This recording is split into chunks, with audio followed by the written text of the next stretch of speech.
should do his melody. Thank you so much.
Sure, he appreciates that.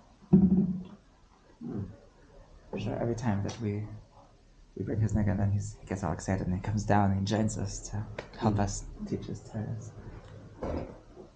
Okay, so now we have Kedushas Levi and Parshat Chayei Sara.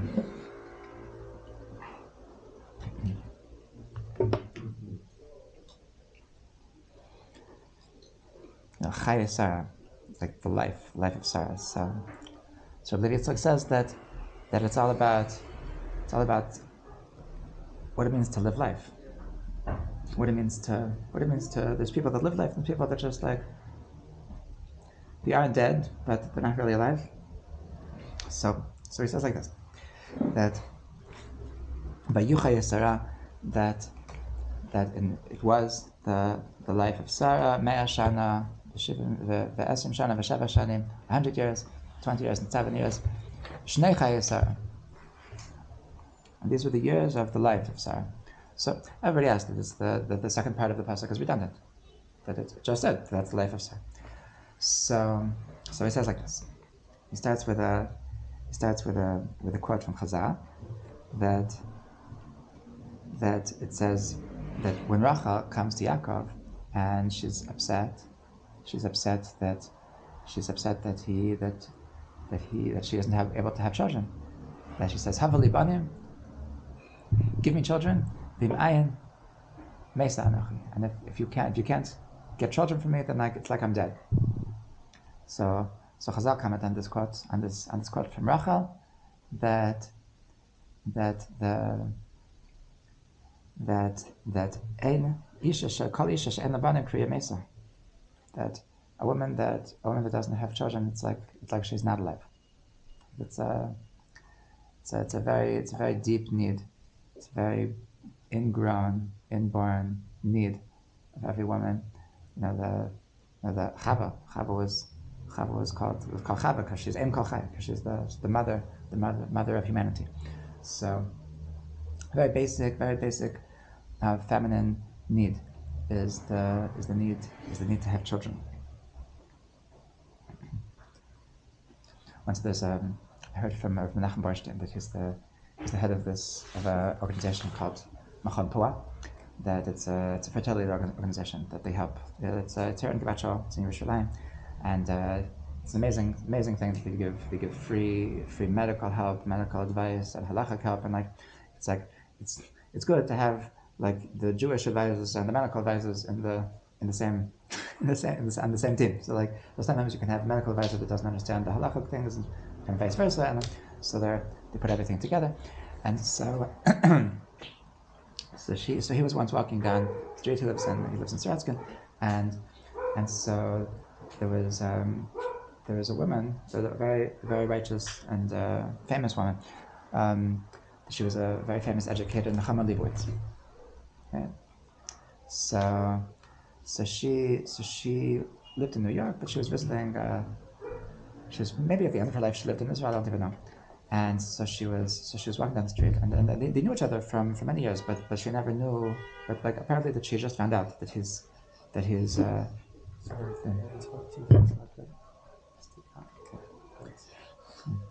So she never known that he was the in charge of Machon Pua. So she stopped him in the street and said, "Mr. Shabbos," and she said, "You're Machon Pua?" So he said, "Yeah, that's me." So he said, "I want to tell you something.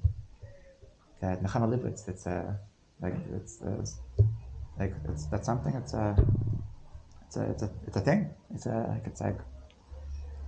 So she said, "What do you mean?" It's it's the best. It's you're a superstar.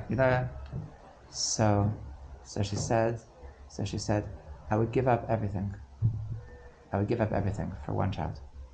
I would give up my whole career, my whole ability to inspire hundreds of thousands of people, for all of my books, all of my intellectual enjoyment. I would give everything up. I would give everything up for one child."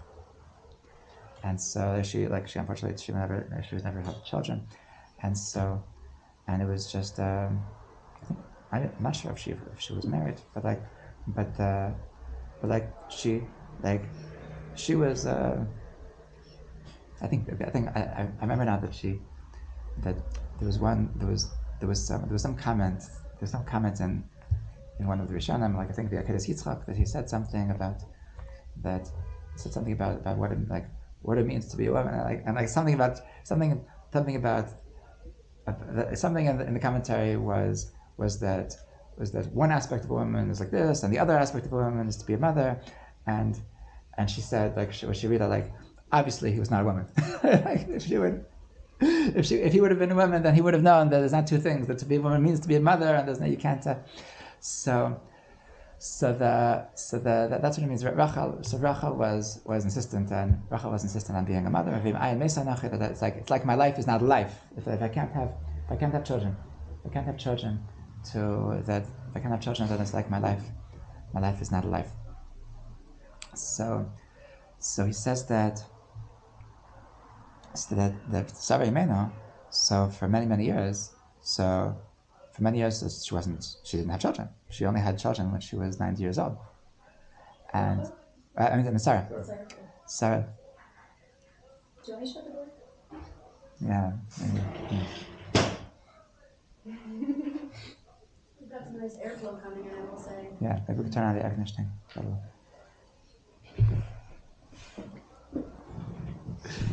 Anyway, but yeah, should we do that? Can we turn the air on? Yeah, for sure. Thank you.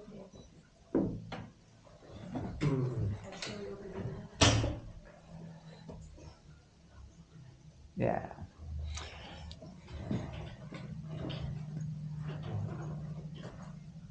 Could you turn it from 26 to 24 maybe? I don't mind. Not kind of awesome. So, Thank you.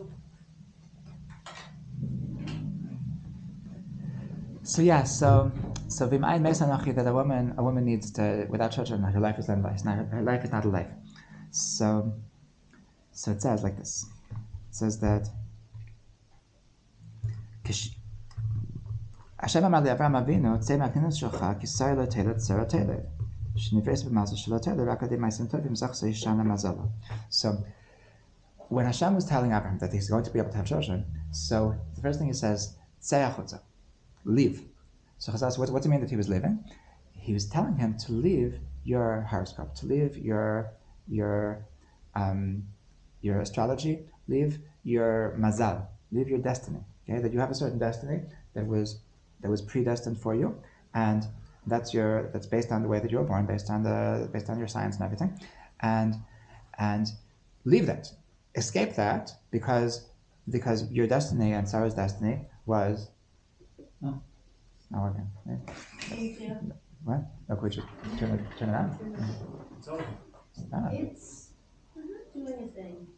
It takes a minute usually. Yeah.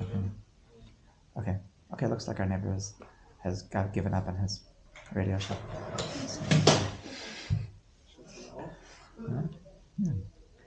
So Avraham and Sarah were actually destined not to have children, but they were able to escape. They were able to escape that destiny of not having children through what? Through their ma'asim tovim, through their actions, through their chesed, through their tefillot, right? So through the davening, it says that one of the reasons why they didn't have children is because Hashem was mitavel tefillas from tzadikim, because Hashem loves hearing the prayers of the prayers of righteous people. So it's through their prayers and through their actions that they were able to escape their bad destiny, and they were able to switch things up. Okay, so it goes like this. It says v'zeh she'amar hakasav shnei chayei Sara sheSara garma chayim l'shanim shala, that Sarah was able to make her life, to turn her life into a life. How? Because she was the one that turned her destiny from being a destiny of not having children to a destiny of having children. That she was actually destined to be a woman without children. That, in a certain sense, that's a woman without a life. And she was able to create her life. She was able to make it that I am creating that I'm alive. I'm putting myself to life. I'm turning myself on. So was this by complaining to her husband, or was this by davening? No, neither. There's davening and ma'asim tovim. That's Rachel. You're understand. It's not Sarah. Oh. So the. Did she ask for the kid before, like, the people showed up in the desert and said, "By the way, you're going to get pregnant"? That was after she was Matzliach. So she asked for it. She davened for it and she did ma'asim tovim. Tefillah and ma'asim tovim. Through the tefillah and ma'asim tovim, through the prayer and good deeds, she was able to exit her destiny, and she was exit the itzigninos. She was able to create a situation that she was alive. Okay, so this is to turn herself from being dead to being alive. That's what it means. That means Chayei Sara, that she was really, she was worthy. She was the owner of her life. She was the owner of the fact that she was alive. That she turned herself from being dead to being alive. So this is the first Torah that, and I think what he's trying to say is that the person who wants to emulate Sarah, the person who wants to follow in the footsteps of Sarah, so that needs to, as much as possible. That's so fun. No, I think it's from there. I think I'm right. Yeah. I think it's midrash. Like, wasn't Sarah? That's more like happily, right? Wasn't Sarah born Happily. without a womb? Right. Yeah. They say she was born without a womb. Right. So if that's the case, then I guess it could be interpreted that becoming like dead to alive was really her womb becoming dead to alive, and therefore her womb was, I guess, defining her. Not to be like, I'm not trying to be like PC, like I'm not a feminist at all, but it's just an interesting concept. Anyway, there was a side note. No, you told me to open it, right? Oh, okay. It's okay. It's Okay. that doesn't need to be open. It's whatever. Anyway. I thought someone was trying to come in. Yeah. Whoever needed to come in, came in.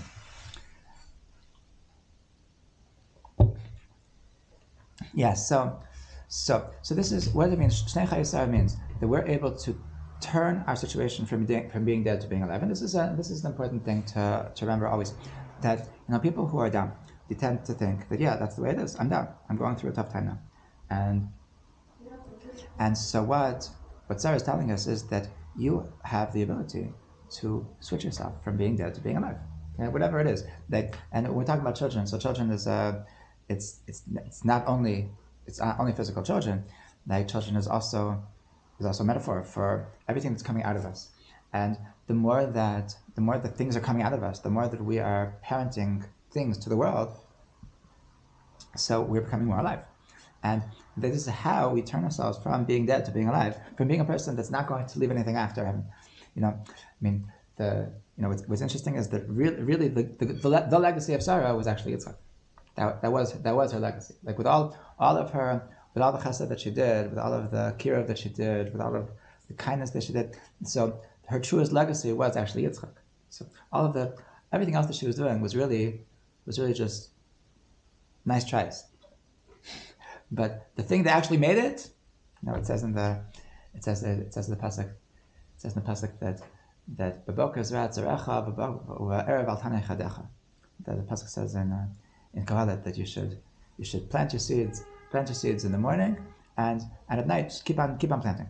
Don't stop. So Chazal say that it's a reference to having children. That even if you had children when you were younger, just keep on going. Because you never know. You never know who's gonna make it. Who's gonna be the success? Maybe the 12th one is gonna be Mashiach. One at a time.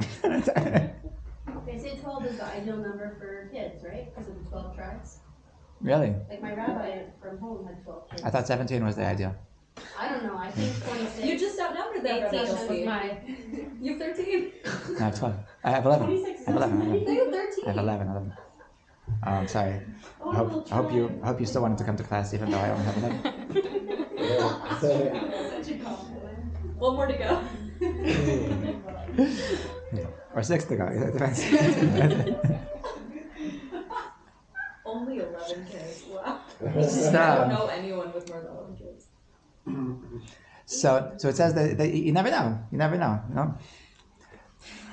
My father would joke with me that every time I have it, I tell him that we're expecting. So he would joke like again, like. So one time I told him is that I as soon as I promise you, as soon as we have one that I'm happy with, I'll stop. Amazing. He loved that. It was like, he felt like, oh, I didn't know you had my sense of humor.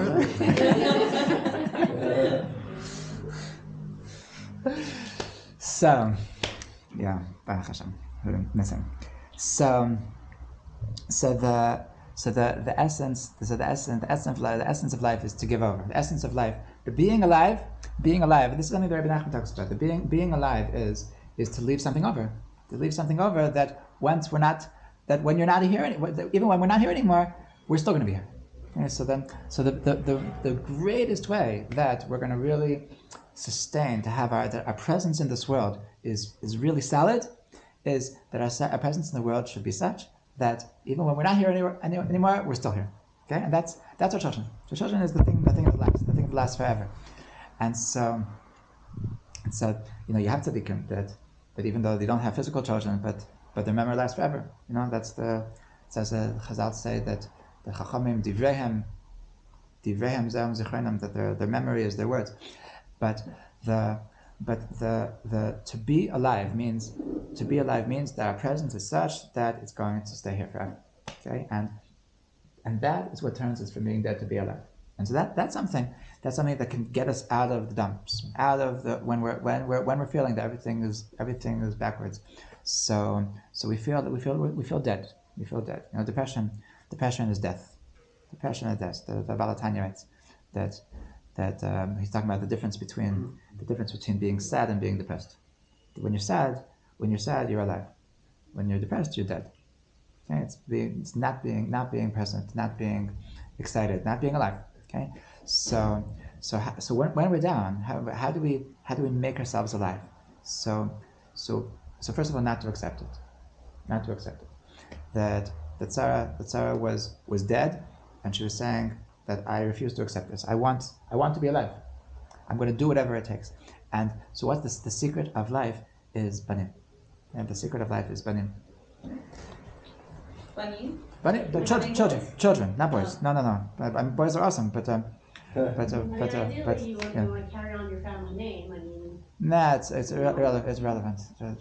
Just children. Just. Deal. Yeah. Well, anyway, what's your family? You're going to lose your family name. So anyway.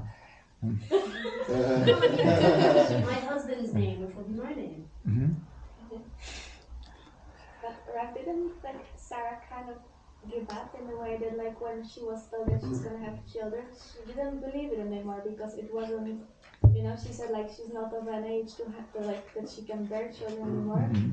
So it feels like that she kind of for the past I don't know how many years was it didn't happen when I could have had children. What can Mm-hmm. It really doesn't sound as she keeps praying if she didn't laugh at the message that she's gonna have a child. You never had this? You never had that you're really, really hoping for something and really, really striving for something, and then when it actually happens, you're joking. It's all the time. I think There's- it's a normal world. It's there's a a- very human reaction. There's a joke about this guy that he was in the school play, and he was he got the stupidest part of the whole play. That his whole part was that he's supposed to say hark, I hear the cannons, or I hear the bomb, I hear the cannon, hark, I hear the cannons. So I think it was they're doing the Revolutionary War or something. And hark, I hear the cannons. So he's practicing all day. Oh, hark, I hear the cannons. Hark, I hear the, and then they get to the real thing, and then there's some blow, and that's his cue, and he's like, who's that? That's way better. So you can have something that you think you're preparing for it. Sorry, that you think you're ready, you think you're davening, and then when it actually comes, no. Right. Yeah. So, Are you saying this is what's going to happen when we try to have children? this is it says that that's what's going to happen when Mashiach comes. So Az Yimale Anticlimactic? Az Yimale Schok Pino. Az Yimale Schok Pino. When Mashiach comes, we're just going to be cracking up. We're yeah, like that. That's funny though. I thought we were gonna be floating, back in Mount Eden. Right. We're just gonna be laughing. Mashiach is going to say, guys, Another man. I'm here. The world. Is that what we're gonna be it's gonna even though Maybe it's gonna be the smell, the laughing gas.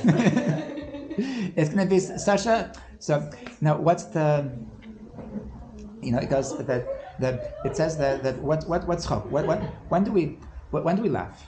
When do we laugh? When we laugh when we think that something's going one direction and it goes in the complete opposite direction, right? There's the idea that a guy slips on a banana peel and you laugh. Even just talking about it makes you laugh. That what's funny? What's funny about the guy slipping on a banana peel? It's a banana peel. What? It's a banana peel. No, it's the slipping Don't part that's expect it to funny. be less. No, it's a banana peel. It's that it was a banana peel. No, there's nothing funny about bananas. It's just the fact everyone was sure. No, it's Everyone not was the sure that fall he's going itself. this way. It's the and then- process of the fall.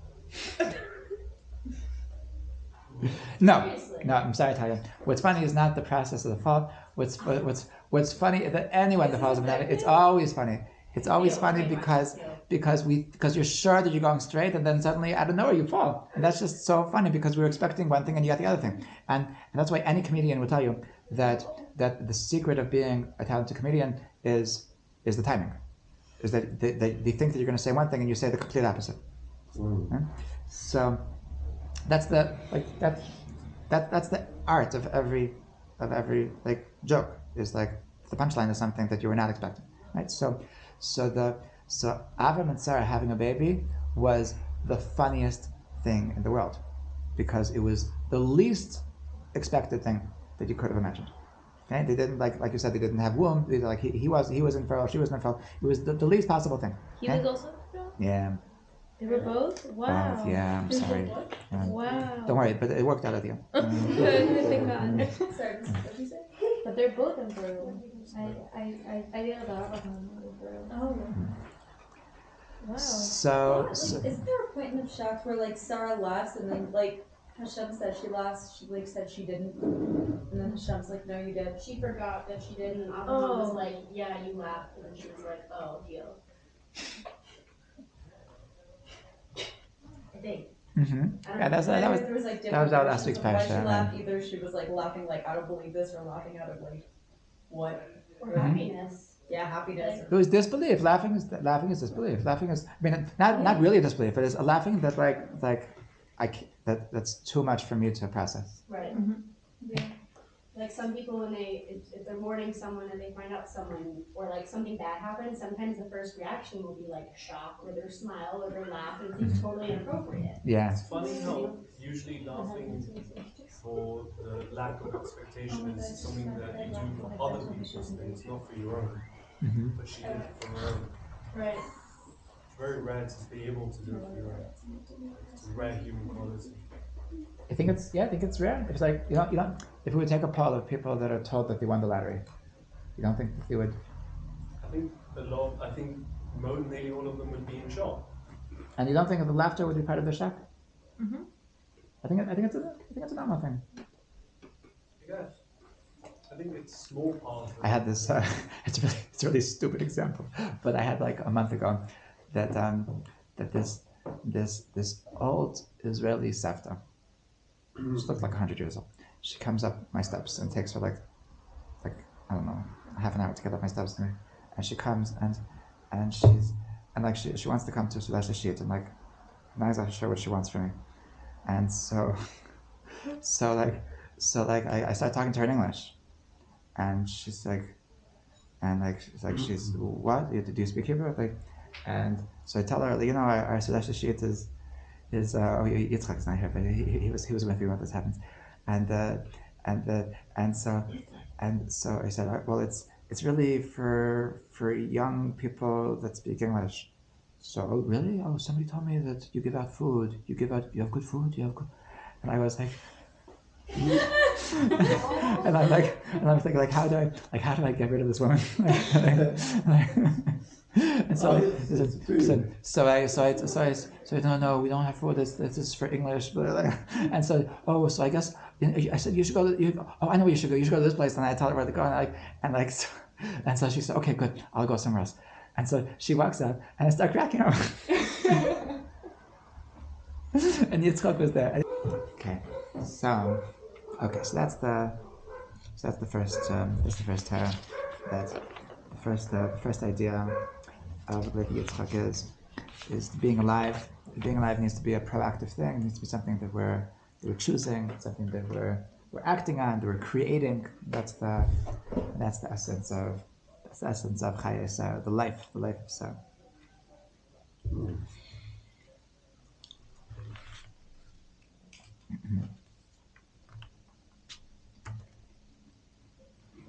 Okay, now at the very end of the Parsha, so we have a long Parsha about Rivka, about how Eliezer finds a bride for Yitzchak Avinu, and so at the very end, so it says that Eliezer brings Rivka home, and Yitzchak. So what's he doing? So he's He's actually davening. He's actually davening. That he's praying the mincha service. It says Vayetze Yitzchak lasuach basadeh, and Yitzchak went to speak to Hashem in the fields. It says that this was his prayer. His prayer is called a sicha. Sicha lasuach basadeh, from the word sicha means conversation. The Yitzchak teaches us that to have that the truest prayer is a prayer which is you're just talking. It's a conversation with Hashem. Okay, it's not just a meditation, not just a plea. It's a conversation. So what's it called? Sicha. Sicha. Yeah. So in modern Hebrew as well. Like if you ask, if you want to borrow somebody's phone, so sicha to telephone. So it says that in this act, the Vayetze Yitzchak l'soach basadeh, so Yitzchak was instituting mincha. So he wants to know, Rabbi Yisrael wants to know, what's up with the name mincha? Why is it? Why do we call mincha? Why do we call mincha? So because to explain the question, so shacharit comes from the word shachar. Shachar means dawn. So that makes sense. Shacharit is the dawn prayer, right? Arvit is like Erev. Erev means evening. So it's the evening prayer, right? So those are no-brainers, right? Mincha, what does mincha mean? Mincha does not mean afternoon prayer, even though in the article it translates mincha as the afternoon prayer, but literally the word mincha has nothing to do with afternoon. Literally mincha means a present. It means a present that I give to give to somebody a present is a mincha. So why is the afternoon prayer called a mincha?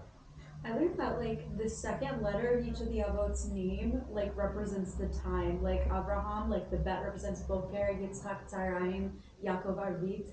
So that's the why. Wow. Too trippy? That's moderately trippy. I don't think it's too trippy. I heard that's like. Why the second letter? Why the second letter? It adds up. Boker, Tzarayim. Because the first. I mean, I'll tell you the only issue I have with it is that Tzarayim is really noon. Tzarayim is actually not the time that we daven mincha. Oh yeah. So what's afternoon?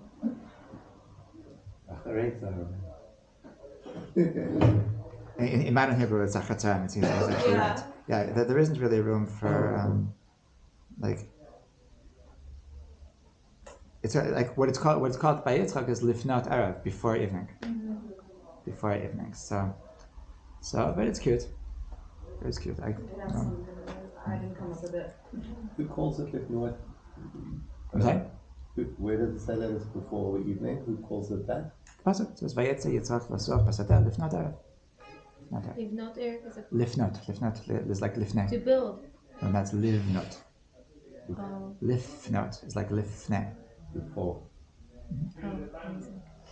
So why is Karban Mincha? Why is Tefillas Mincha? Why is it called Mincha? Why is it called present? Okay, so he says something very beautiful.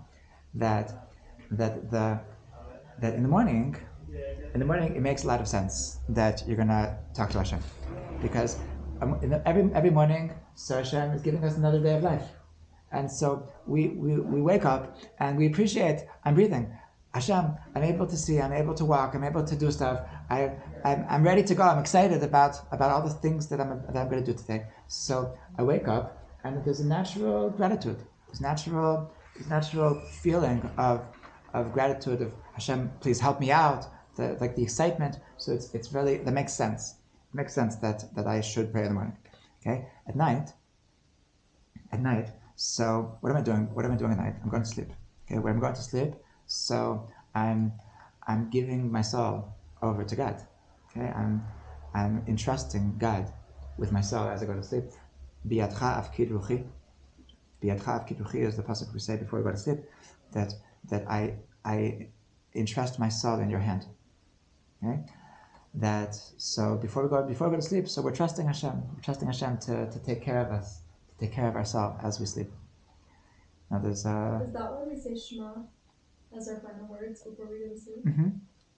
We say Shema because we want Hashem to be with us, because we want Hashem to guard us, and be with us when our soul is going to different places that it goes. So we say Shema, and that's why some people, I know people that they're scared to fall asleep. They're scared to fall asleep because they might have nightmares. They're scared to fall asleep, so they keep themselves up until they just collapse. And so B'yadcha Kivchi means Hashem, I'm trusting you. So I'm going to trust you, and saying Shema helps that. So before you go to sleep, it makes sense. It makes sense that you're going to daven to Hashem because you need to trust Hashem before you go to sleep. Okay? But in the afternoon, there's no objective, there's no logical reason that I should need to speak to Hashem. So why do we speak to Hashem in the afternoon? In the middle of the day, why do we speak? So the reason why we speak to Hashem in the middle of the afternoon is it's just the presence. You're right. There's no natural, rational reason why I need to daven right now. So I'm just davening because I just need to daven. I just need to daven. There's no because. It makes sense because there's no that it's rational. There's no that he deserves it. There's no I need it. I just need to daven. I just need daven. That's the present. People get so fixated on making it in time for mincha these days that they make it their top priority. I never hear people be like, I have to daven shachar. I think that's just because we just switched the clock, and it's actually very, very frustrating that it's in the middle of the afternoon, because you're used to davening at 7 o'clock, and now suddenly you have to daven at 4 o'clock. Yeah. So it's but don't worry, we'll get used to it. The trick is to daven earlier. Or to tell the American government not change the clock. Or to daven Too later. difficult for us. Or to just not care about shkillim. Well, we're been on time. In time, okay. Give us another 72 minutes. Doesn't help too much. Okay. So anyway, but but the middle of the day. So to daven in the middle of the day. So that's just a present. That's just a present that I'm saying to Hashem that that my davening to you right now is just because I need to daven. Just because I need to daven. I once read a very beautiful thing from a professor that he actually I just looked it up earlier today. He passed away last year. His name was Rav David Halivni. So he was a Holocaust survivor, and he lived at the end of his life. He lived in Jerusalem, and he would hang out in the library in Givat Ram in Hebrew University. So it was interesting story that he was brought up Hasidish, and he was a big genius in his yeshiva. He got smicha when he was 15 years old, and then became the Holocaust, and then he was sent to America. So when he first came to America, so he first associated with the conservative movement, okay, and then in the 1980s, there was a whole controversy. It was becoming too left wing for his taste. So in the 1980s, he left the conservative movement, and he didn't immediately come to Israel, but he officially distanced himself from that. And so there was some I don't know, dinner or something where that was his goodbye. He was saying goodbye to JPS, where he had been for so many years, and he was the head. He was the head of the Gemara in JTS. So he said a very beautiful thing. I didn't hear the speech, but he quoted this in his. He has one theological book, one philosophical book that he wrote. I forgot what it's called, but so he writes in the back of this book that for this excerpt from his speech that he gave when he left the conservative movement, and he writes like this: that a person can sometimes find himself in a place that he's torn, because the people that he can speak to, the people that he can have conversations with, he can't daven with, and the people that he could daven with, he just can't speak to, he can't have conversations with them. And he feels like I have the people that I daven with and the people that I speak to. But if a person is ever forced to choose where you're going to be, which world you're going to be, so a Jew will ultimately choose to be with the people that he can daven with.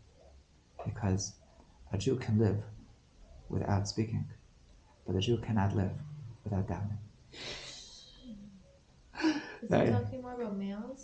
I'm sorry? He's talking more about males? Everybody. So no, he's not. He's talking about everybody. But when he means talking, he doesn't mean chit chat. He means intellectual conversations. He means like what he meant was that people that get him, the people that get him intellectually, were the people that just weren't spiritually connected, and they weren't just they were good. They had awesome brains, but they weren't passionate about the Judaism.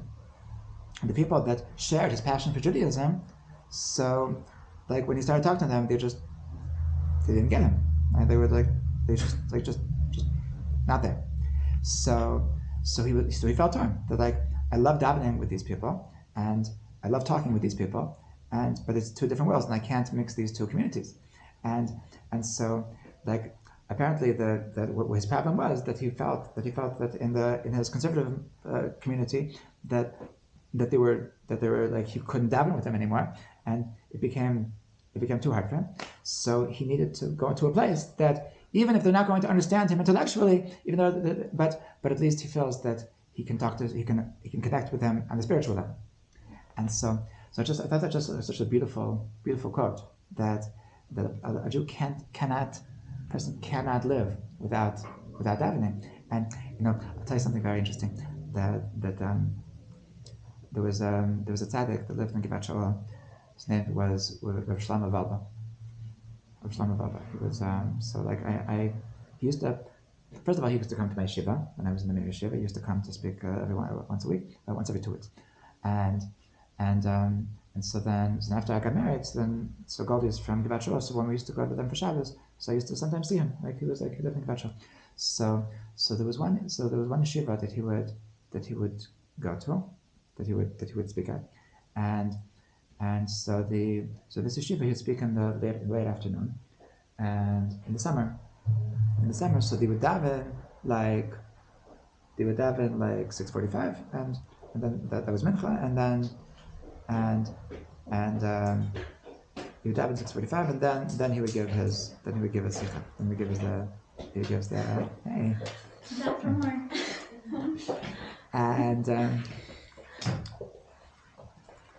And so you're welcome to come in. And so they wanted him to. So they asked him, the rabbi, would you mind davening with us? Would you mind we want to be with you? We want to experience davening with the rabbi. So maybe daven with us next time you come. Then we promise we'll have a minute for you. And why not? So he said, yeah, but I daven earlier, so I can't daven with you. So he said, yeah, we know you daven earlier, but we're asking if maybe you want daven earlier, so then you can daven with us, because we want to daven with you, because that's really cool to daven with the rabbi, because we love you. And so he told them, I'm sorry, I can't, I need to daven earlier, because it's just too hard for me. It's too hard for me to go 12 hours without talking to Hashem. Okay, I daven at 6 in the morning, daven 6:30 in the morning, whatever, and in the summer it's such a long day. So for me to daven at 6:45 is just it's 12 hours too much for me. I can't. I've gone with a withdrawal symptoms. I need a davening. I need a davening in the middle. So, but that's why mincha is mincha. Mincha is that there's no natural need. There's no natural justification why I should have to stop my day and daven to Hashem. So why am I stopping my day and davening to Hashem? Because I just need to speak to Hashem. Because I can't go far. I can't go so long without speaking to Hashem. It's just what I need. Yeah? So that's why it's called That's why it's called mincha. Okay. That's his first explanation. That's the first explanation. It's very and that there's in this whole conversation about mincha. So the I think a sub topic, a sub in parentheses would be that it says in the Gemara that we learn from Eliyahu Navi, we learn from Elijah the prophet that when he was davening to Hashem on the story at Har Carmel, so that he was asking Hashem to bring a fire down. I think we haven't mentioned this recently. That he asked Hashem to bring a fire down, and that there was the idolaters against him, and Hashem, please make sure that we win and they lose.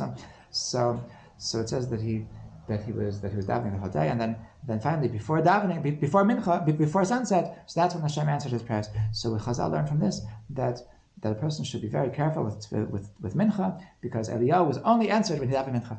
Okay, there's something special about mincha that your answers have, that your prayers have a certain special power to be answered in mincha.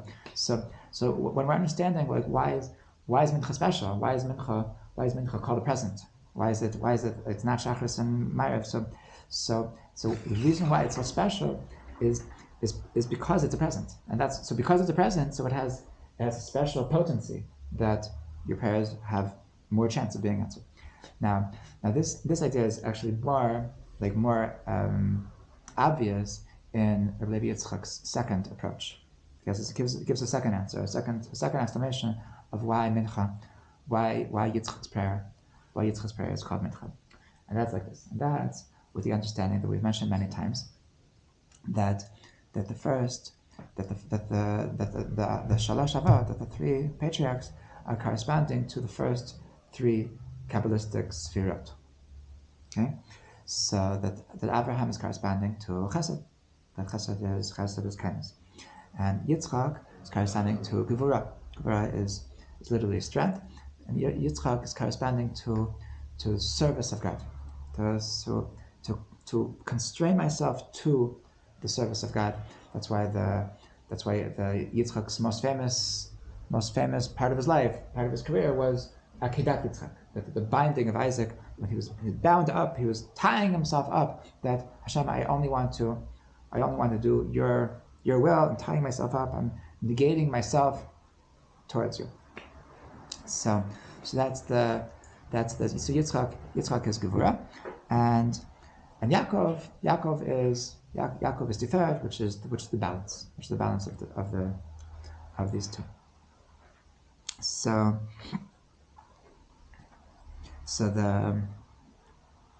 he says like this, that Abraham's prayer is really a prayer of chesed. That when a person is expressing himself to Hashem, so you're expressing Hashem with your essence. So Abraham's essence was chesed. So when he was praying to Hashem, he was presenting himself as chesed. And the Yitzchak, when he was presenting himself, so he was presenting himself with gevurah, with constraint, right? So imagine you had Abraham's minyan and Yitzchak's minyan. So Abraham's minyan was the Kabach minyan, everybody's come dancing, and everyone's bring come in, and Yitzchak's minyan was very silent. You were very you felt you could cut the intensity with a knife. It was very very you're walking into a battlefield. The very very very intense avoda, very intense. What? Yeah. Okay. So Yitzchak, that was Yitzchak's minyan. Yitzchak's davening was a davening of constraint. It was minyan of very very rules. The show that I don't have. So he says like this, that when a person is doing something when a person is serving Hashem, is presenting himself with love. The person is presenting himself with love. So there's a certain selfishness in this. There's a certain that I'm doing this because I love it, right? So to daven because I love davening, to serve Hashem because I love serving Hashem. So it is the ideal. It is the ideal. We shouldn't serve Hashem because we don't love serving Hashem. But when we're serving Hashem because we love it, for the sake of the pleasure of this level of spirituality, so then it's very self-satisfying, right? It's actually enjoyable. So to do something when it's not enjoyable, to do something when it's not fun, to do something as an act of restraint. So that's the biggest present. That's the biggest. Then you're. That's Akedas Yitzchak. That's sacrifice. That's Hashem. That this is not easy for me. This is not what I'm actually in the mood to do, and I'm doing it just because I want to give you a present. And so that's why the prayer of Yitzchak, because the prayer of Yitzchak is the essence of Yitzchak. The essence of Yitzchak is Gevurah, and Gevurah is Yirah, is just awe. I'm serving Hashem not from a place that this turns me on, not from a place that this is exhilarating. I'm doing this from a place of that Hashem, I'm yours. That Hashem, that I just want to do whatever you want, and I'm not part of the picture. So that's mincha. That's the greatest present. Okay. Person once came to Nechama Leibowitz's brother was a professor in Hebrew, Yeshayahu Leibowitz. She used to call him my stupid brother. He was a genius. He was like a triple PhD or something, but he had very liberal views. So she called him she was very frum, and he was very liberal, so she would call him my stupid brother. So a person once came to Yeshayahu Leibowitz about that he was a religious boy, and he was homosexual, and it was difficult for him. He was struggling with his sexuality. So Yeshayahu Leibowitz said that's awesome. That means you can do the mitzvah of having children just mamish for the sake of Hashem. Everybody else. So they have personal. They're doing it because they like it, and you, it's just for Hashem. That's so beautiful. And it's like. But then it's not because he's not giving his wife. If he has a wife, there's not. Let's not dwell on this topic. and quote. Move on. Just saying, there are a lot of kids waiting to be adopted. Mm-hmm. Yeah. That's also Kiddush Hashem. Hey, good call. Yeah, that's a very controversial topic. Right. I think the point is a beautiful point. Right? Yeah. What was the next thing you were going to say? Yeah. So the reason why mincha, the reason why the Kabbalah mincha is called mincha is because it's the essence of Yitzchak. The essence of Yitzchak is to be a mincha. That Yitzchak is actually a present. There's a famous poem from Rabbi Yehuda Halevi that he writes that Bilvavi Mishkan Avneh, that I will build a temple in my heart, Hadar Kvodo, that for Hashem's greatness. V'mishkan mizbeach asim, that the karnei hoda, that I need in this mishkan, in this temple, I will put an altar. Ulekarban akriv lo et nafshi hayichida, and for the sacrifice, I will sacrifice to him my one soul. And so there's an act of sacrifice. That Yitzchak, this is the essence of Yitzchak. The essence of Yitzchak is the essence of self-sacrifice, and that's why when I'm doing something, not because it's fun for me, not because I'm enjoying it, but I'm doing it as a sacrifice to Hashem. So that's a mitzvah. So the reason that what we're trying to tap into, it ties into the first explanation as well, because I'm I'm davening not because like it's convenient for me to daven. Like it's nice, you know. I love the fact, like this is, I'm being serious, that I love the fact that halacha dictates that your day starts with davening. Like I know that if halacha wouldn't tell me that I need to daven every morning first thing, then I wouldn't, because I would just be too busy. And the fact that halacha tells me that start your day with davening, that is something that I love, because like I need it. It just centers me and just grounds me, and like to start my day just closing my eyes to have just time with me and Hashem. It's beautiful. I absolutely love it. Okay.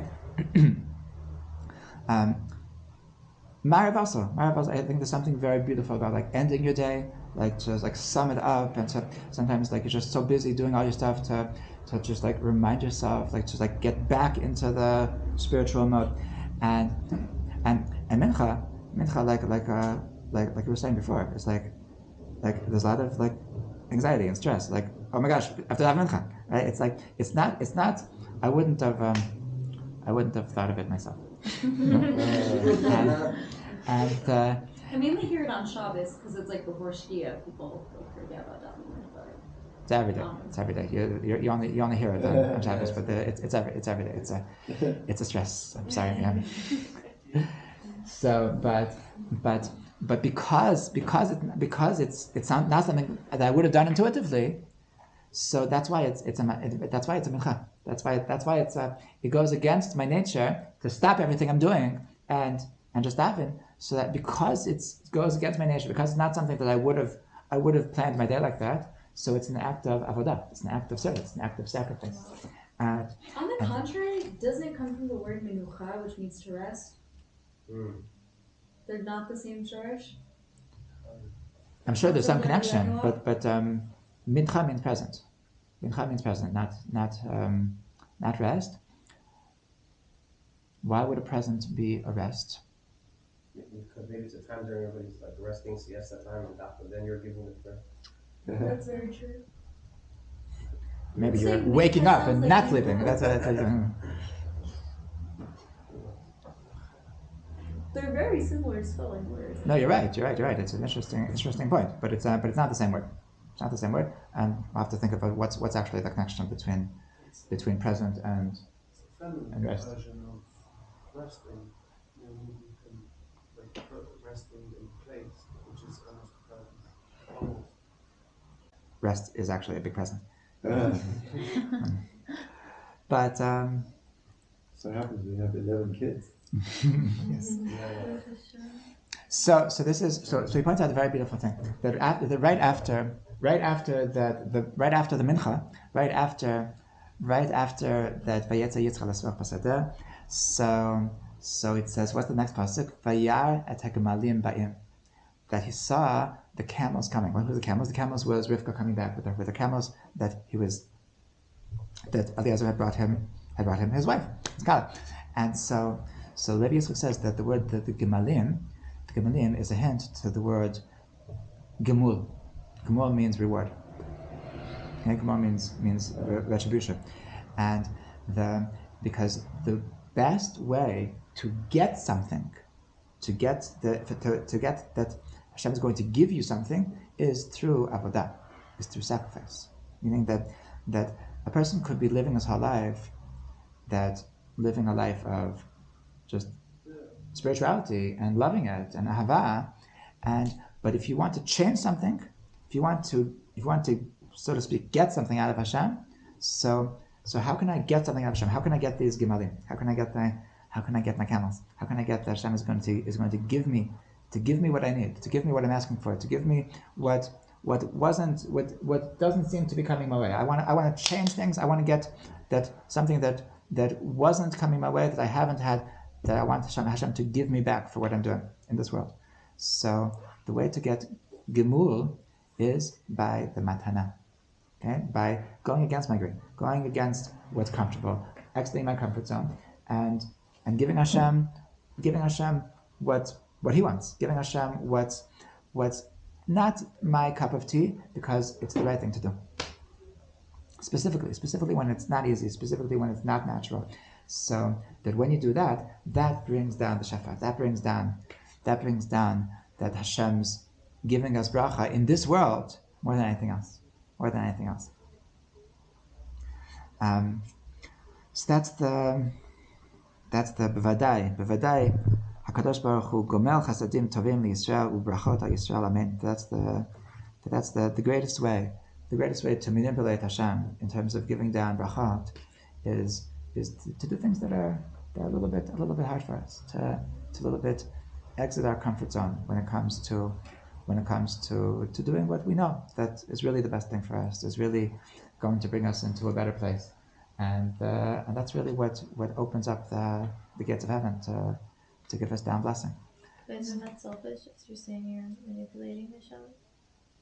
Yeah, I'm also wondering about that description. Mm-hmm. Wouldn't it be like coaxing?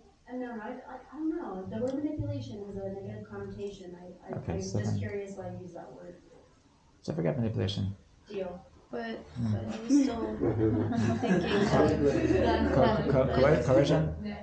Coercion is better? Sure. Persuasion? Persuasion. Okay. I like persuasion. That's Yeah. a nice one. Yeah. So we're going to persuade. We're going to persuade Hashem with our matanot. So what's our matanot? The matanot, the minchot that we're going to give Hashem. Is the what?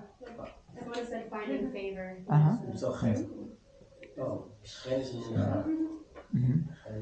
Is it specific with mincha that we meant to make? Well, I have to give the example. In my work, they tell me that it's mincha time, and it's great because it's a break from work. It's the exact opposite.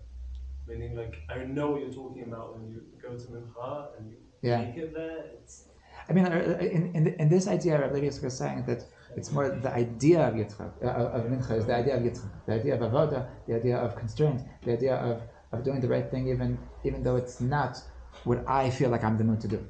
Like Avraham, his whole life was doing what he was in the mood to do. That he just loved it. He was just like living the life. I don't think he was in the mood to sacrifice his What? son. Okay, but that wasn't his. That wasn't most of his life, right? Most of represented his chesed, right? That was a test. Can you also do gevurah? But most of his essence was the essence of chesed, of love, and so. But Yitzchak, his essence was an essence of gevurah, his essence of constraint, an essence of being tied up, an essence of not being present, and that's giving Hashem a present, and that's the way that we can get bracha in our life, is specifically by exiting our comfort zone and doing it even when we're not in the mood. Like, it was interesting. I was actually just giving a class in the Vei today about this, about the mitzvah of Yirat Hashem, and like why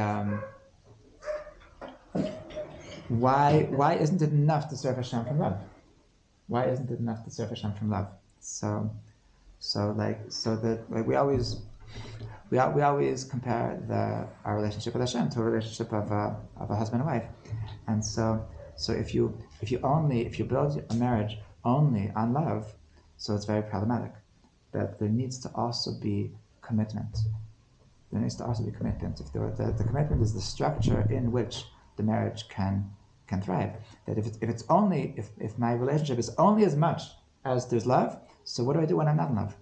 What do I do when I'm not feeling it? What do I do when I'm having a fight? What am I doing when things? So like then is it okay to just today I don't love my wife, so today I can do whatever I want. But no, a commitment is that I'm in this even when I'm not in the mood. That's it. That's what gives it structure. That's what allows it. That's what allows it to flourish. That's what allows it to grow. That allows it to be so beautiful. That if it's that relationship which is just ahava is very fragile. I wouldn't say it's fake, but it's not gonna last. It's not gonna last. It's not gonna build anything. And the yirah is the commitment. The yirah is that I'm in this whether or not I'm in the mood. Okay, that's what commitment means. Commitment is specifically when you're not in the mood. You don't need to be committed when everything is kishmak, when everything is exciting, when everything is lovey-dovey. The commitment is that specifically when I'm not in the mood, I'm still committed. Okay, I'm committed to get over this hurdle. That because I hope that's I'm going to be in the mood. But the yira of Yitzchak is that the fact that he's committed to Hashem. The yira is that even though I'm not feeling it, I'm not like enjoying this, I'm going against what makes me feel alive. But Hashem, I know that I'm committed to you. My relationship with you is my first priority, and that's what opens the showers of blessing God. So that's okay. So I bless us all that we should really be able to have deep minchas, amazing minchas every day, and in every sense that to just give this present to Hashem, that I just need to daven. I can't exist without davening. I can't exist without my connection, and in the deeper sense that Hashem, I'm giving you everything. That I'm giving you, even though I don't have time right now. I'm stopping everything. That I'm committed to my relationship with you, and I'm willing to do it even when I'm not in the mood. And that's what's ultimately going to bring all of the berachot. B'ezrat Hashem. Amen. Amen.